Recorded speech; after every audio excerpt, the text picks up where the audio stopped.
ঘূর্ণিঝড় রিমালের রেশ কেটেছে উপকূলে। আশ্রয় কেন্দ্র থেকে বসতিতে ফিরেছেন উপকূলবাসী।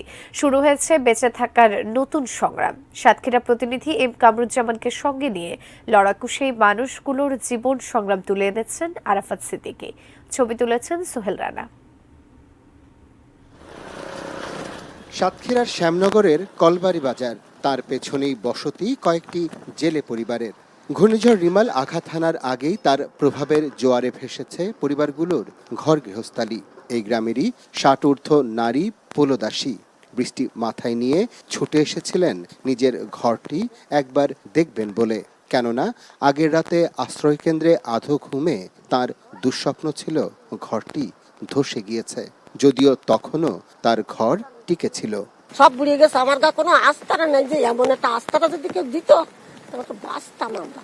আর আমরা খেটে খাতাম, সরকারের কাছে কত না জায়গা তো চাই দিয়ে কতাম না।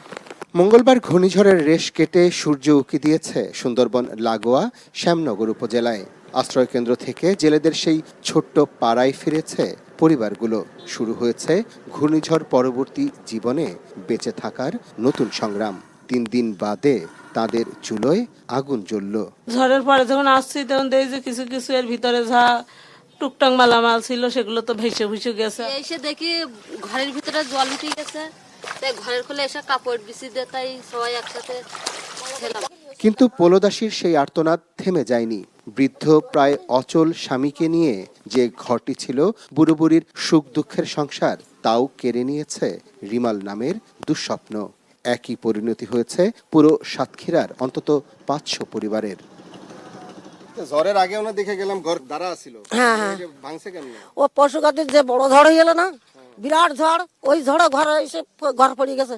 ওই ঘর যেই পড়ে গেছে সেই দৌড়ি গেলাম স্কুলে। এখন থাকতেছেন কই তাহলে? এখন থাকতেছে জামাইয়ের বারান্দায়, মেয়ে জামাইয়ের বারান্দায় থাকতেছে। এখন কোনটা কি হয় দেখি, সবাই জানি দেখি কি বলে, সরকারেরও জানি দেখি যে চিনি কি বলে। তিনি যদি বলে যে চুপ করে থাকো, তোমার কাছে দেওয়া নেই, তাহলে আমি।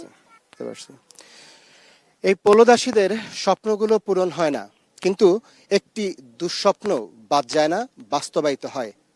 এর জন্য তারা আজীবন নিজের ভাগ্যকেই দায়ী করে এসেছেন। আসলেই কি তাই? সত্যিই কি তাদের ভাগ্য দায়ী? Arafat Siddiqui, ATN news, Shyamnagar, Satkhira.